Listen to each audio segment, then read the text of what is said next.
another topic and keep it kind of fresh while we're moving here. So probably keep this just short to an hour since we're dealing with so much internet issues.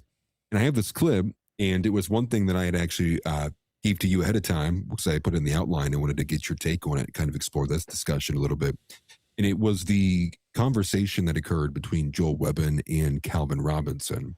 And I'll be honest with you, I'm not that familiar at all with Calvin Robinson. I've seen some of his work, so I've seen some of his posts on X, but I'm a lot more familiar with Joel Webbon than I am a lot of other people in this space, to be fair. And so I saw that you had wrote in your on the Iron Ink that you were rather disappointed in the way that Joel Webbon responded to this question. And so I do have the clip. I will go ahead and play it for the audience. And for you, you should be able to hear it as well. And then as soon as the clip's over, I guess kind of walk me through your contentions with this, because I think for many young men, and I'm sure you've noticed this as well too, as I've reported on this as well, a lot of young men, because of what's been going on with Israel and feminism, and just seemingly it seems to be that the most vulnerable wing of that's susceptible to this kind of what's going on, this general cultural Marxism, if you will, has been the evangelical wing, which is largely looks and reflects upon Protestants. So many of these young men have been seemingly going to Orthodox churches, or they're going to Roman Catholic churches. And I haven't seen the numbers in a few months or so.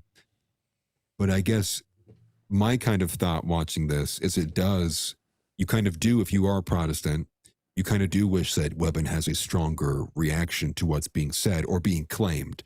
But I guess once the clip's done playing, I guess we'll have you walk through what your thoughts are on this. So go ahead and play this for the audience. And let me find it here.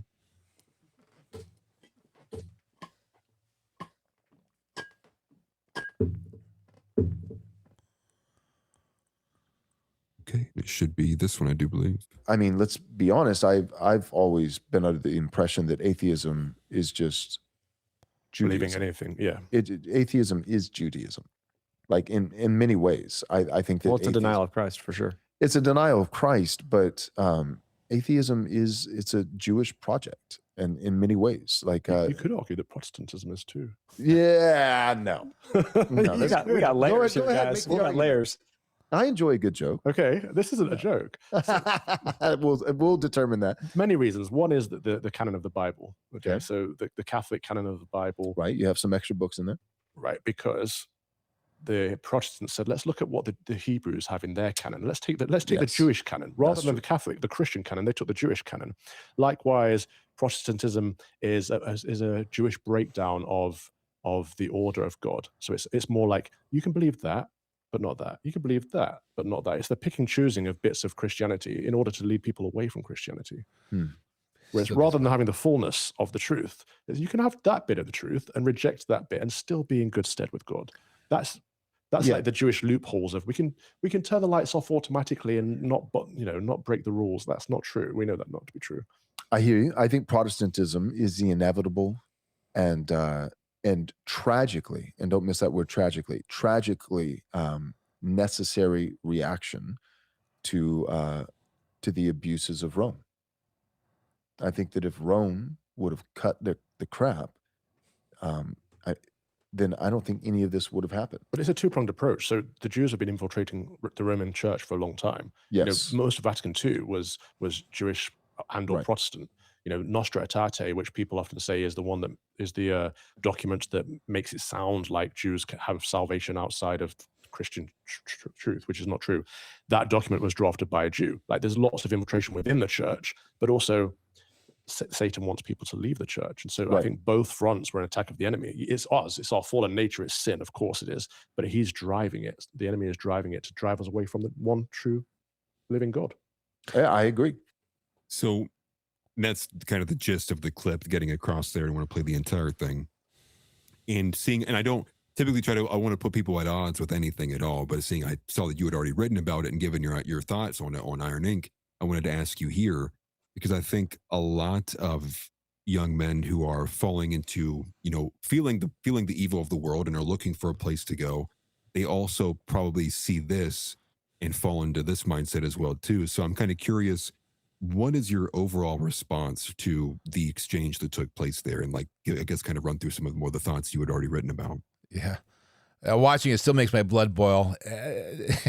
That Robinson's saying these kind of things. First of all, we have to understand. I met Calvin Robinson probably 4 or 6 weeks ago. I can't remember what it was. He was speaking in the Kalamazoo area, and I don't live that. I live an hour away from Kalamazoo. I have a friend that asked me to go. I attended, and I asked him point blank. I asked him, "Do you accept and embrace the Council of Trent?"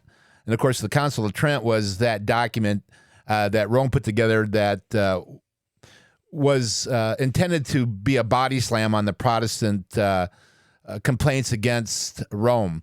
And he said, yes, I affirm Trent. So Robinson is firmly in Rome's camp. He's considered to be an older type of Catholic, SSPX type. And so he's got some of that older Romish morality that you can salute. Webben, again, he's done some good stuff, but on this kind of stuff, it's just damaging the cause, to be honest. The pushback should have been more than just, well, yeah, Rome did some bad things. We have to understand Rome is the one that cast out the Protestants. Luther himself talked about the fact that Rome cast me out. You know, it's not like he had any choice. They cast him out. And so for Robinson to complain about the Bible is... It doesn't answer the questions that the Protestants have answered regarding the problems of the various apocryphal books that the Rome has accepted. Those books have been clearly seen as to not have been part of the original canon, not to have been seen as inspired. They're myths. They may be profitable for study, but that doesn't mean that they're inspired and inerrant. And that's been demonstrated over and over. I'm not going to get into all those arguments, but it's Rome that has spuriously embraced something that wasn't true. In fact, in reply to the idea that Protestantism is a Jewish project, that's been hurled forever. Clear back from the Reformation, that was hurled. It was said of Calvin that his real name was Chauvin or Covin, and that was a Jewish name, which is utterly garbage. E. Michael Jones has made those kind of charges. I like a lot of what Jones writes. But he's so Roman Catholic it comes through, and Robinson is the same way, and so if you're Reformed and you understand the Reformational history, when you hear Calvin Robinson saying that Protestantism is a Jewish project, it just makes the hackles go up on the back of your neck. At least if you understand your own heritage. And Rome has had problems with Jewishness long before the Second Vatican Council. Michael Hoffman wrote a book. The Renaissance Church of Rome, or something like that. He wrote a book where he talks about the Jesuit Jewish influence in Rome going all the way back to the medieval ages, and the Jewish influence through the Kabbalah and the impact that it made in some of Rome's thinking. So Rome is if you're going to talk about Jewish projects, Rome's got dirtier hands on that level than the Protestants could ever dream of having.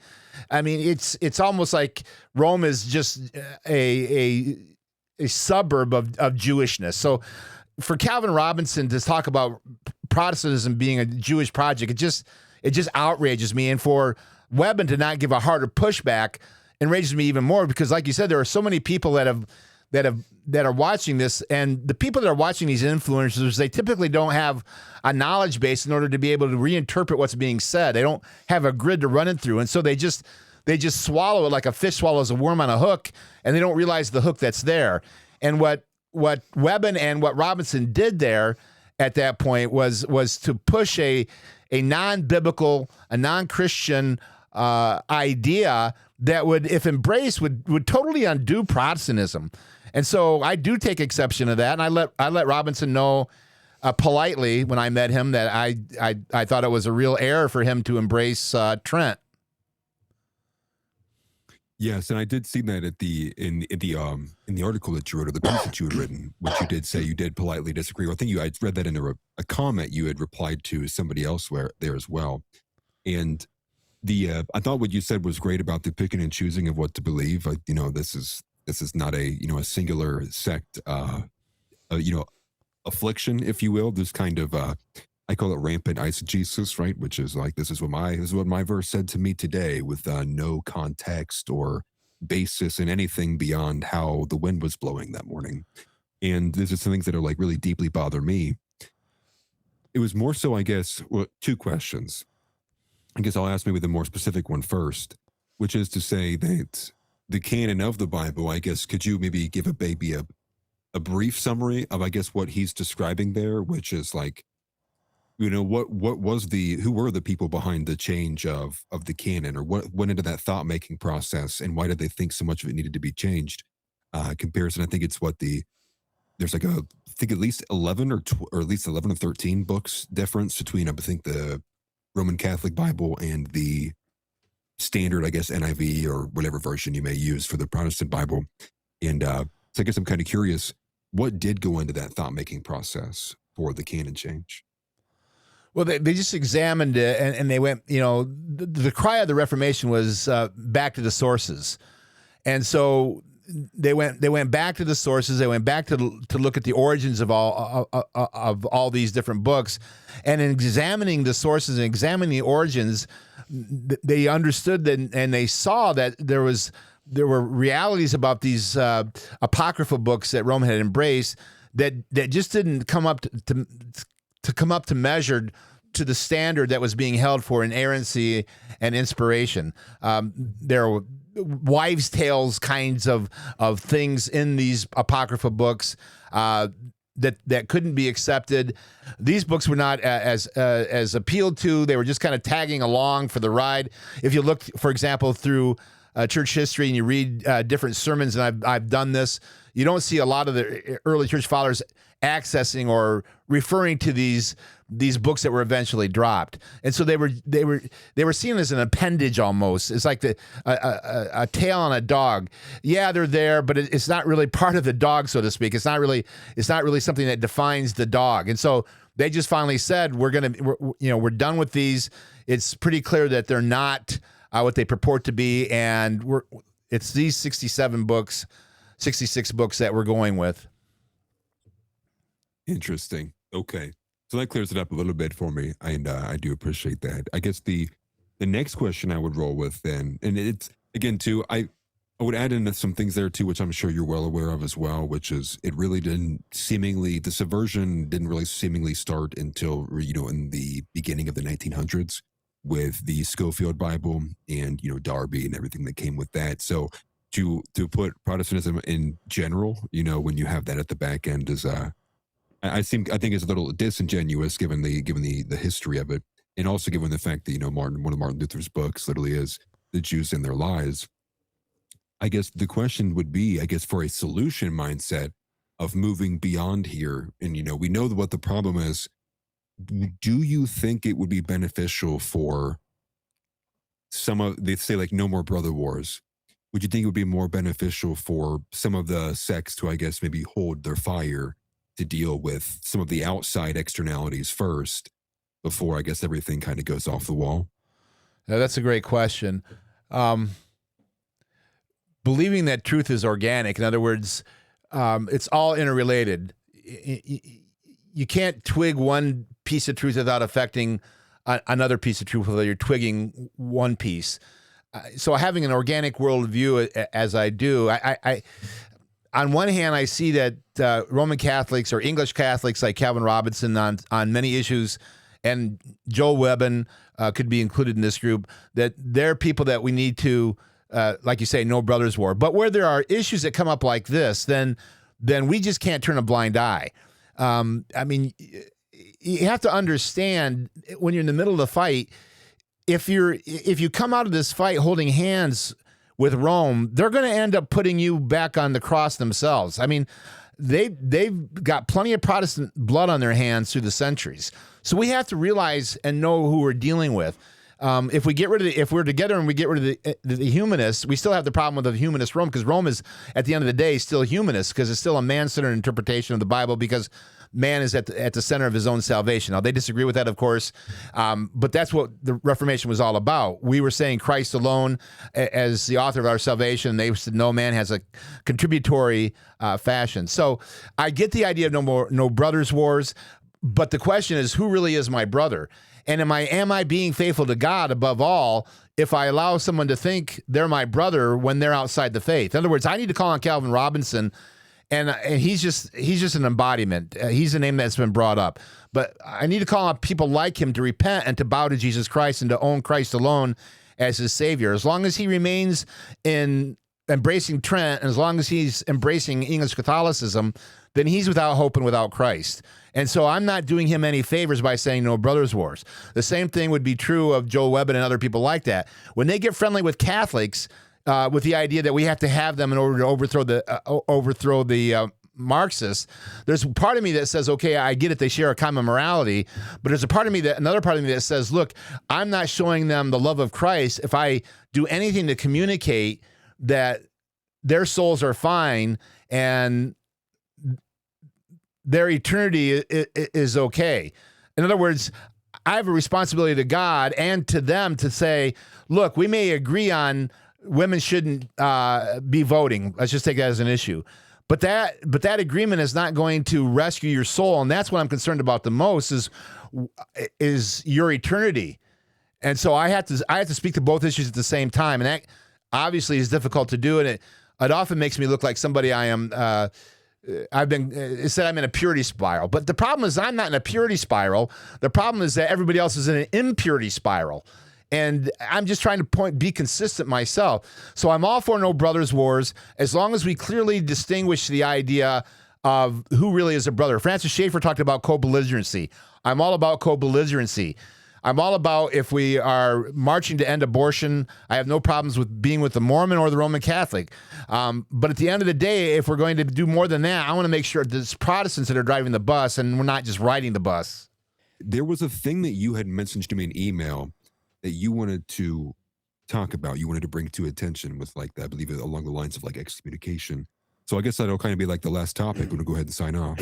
So the issue I wanted to talk about is how the NAPARC denominations, that it would be the OPC, the PCA, the URC, the ARP, the RPCNA, and they're all part of a larger umbrella group called NAPARC.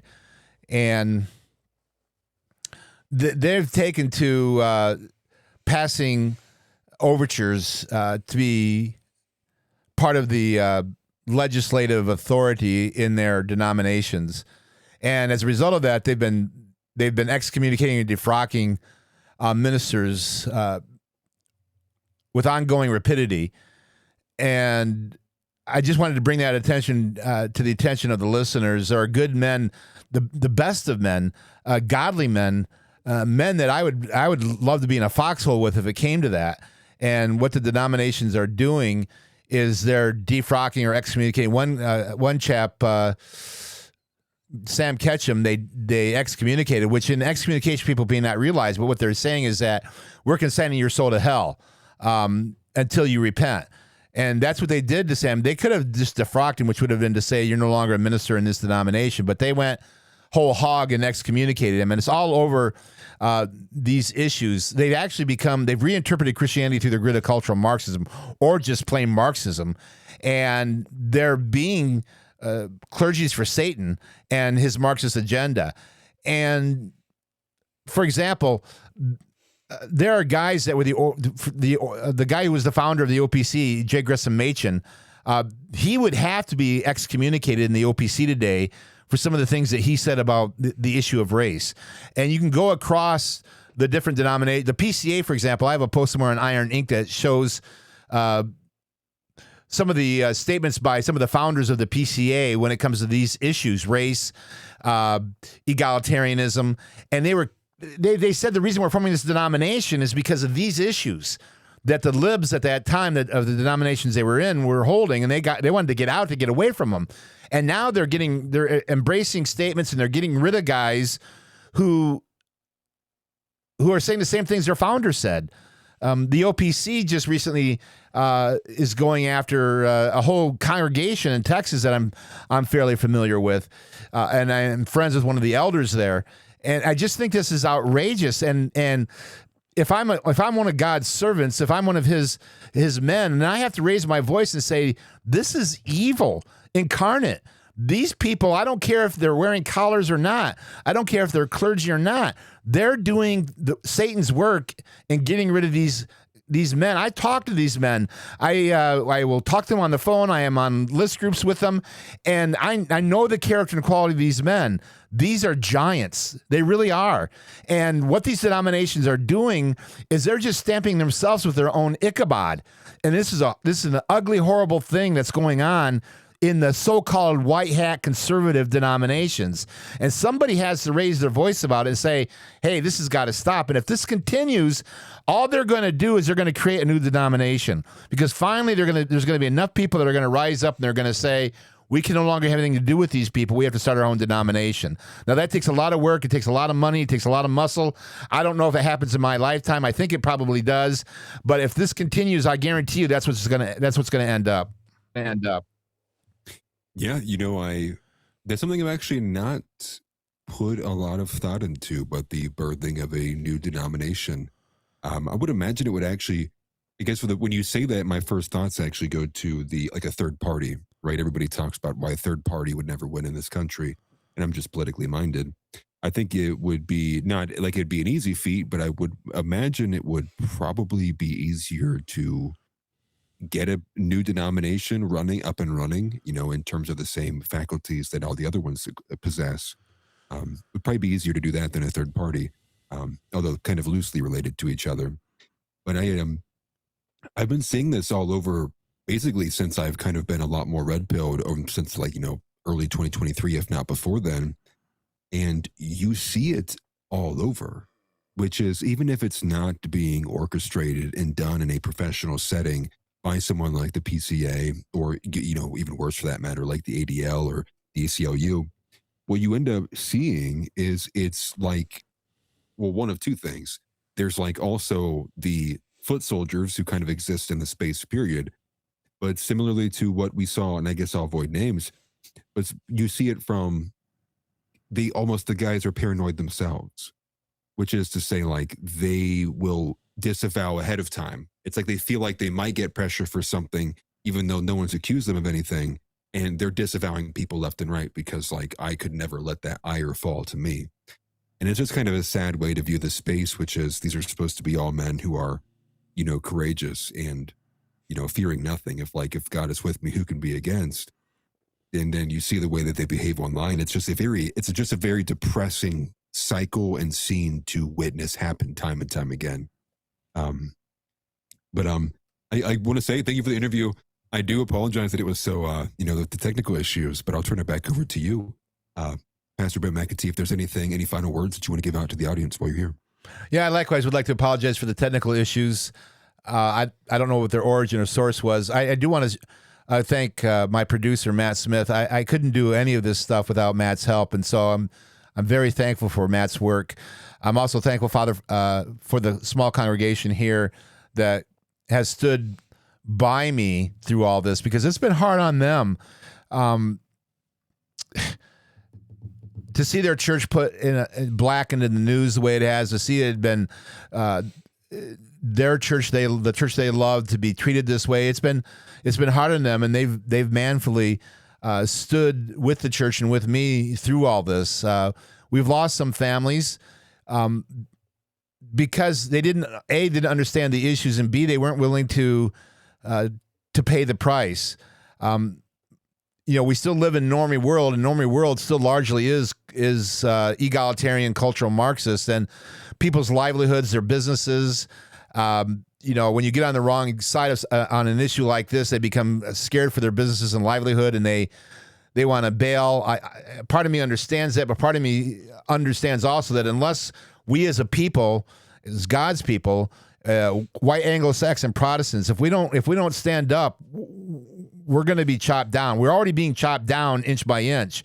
And so we're at the point now of making Custer's last stand. We need to make a stand, and we need to do it together. And if you have a pastor who is trying to articulate the ideas that we've tried to articulate here this evening, don't just overthrow him. Do the legwork, do the research, understand where he's coming from, understand the history, get a copy of Who Is My Neighbor, read the anthology and the quotes, understand that while your pastor may be wrong according to the contemporary standards, according to what the church has always believed in all times and all places, your pastor is just being normal. Right? There's nothing strange about him. So my encouragement to the audience would be is to get behind pastors, not just pastors, but anybody for that matter, who stand where I am at, where churches stood throughout the ages, and support them and don't give up. And if you're in churches where there's this kind of conflict, buy multiple copies of Who Is My Neighbor and pass them around and say, this is where the church has always been. Wake up. We're at a point now where we have to wake up on this issue. If the church doesn't get this right, the church is going to go back into the Babylonian captivity for however many years that God sees fit. There will be no reformation until we get this issue right. Yeah, no, spot on. And also, yeah, shout out to the congregation members that you've had that have stuck by you. I know firsthand of someone who begins to vocalize what they believe to be true and right, and it's not a good feeling when you feel like your family is looking at you like you are a felon. But with all that, though, I do appreciate this. I would love to have an interview with you again sometime soon in the future, when we can rehash a lot of these things, or probably catch up to what else has probably been dumped on our heads contemporarily in the future. And overall, though, it was great listening to you. You are a stream of consciousness. You are very, very intelligent and a lot smarter on all of these topics than me. So once again, thank you very much for joining us. And thanks everybody for being here as well. Christ is King as always, and seek first the kingdom of God. Quite literally nothing else matters. And so with that, thank you to the producer, Matt. Thank you to Pastor Bret McAtee, forgive me.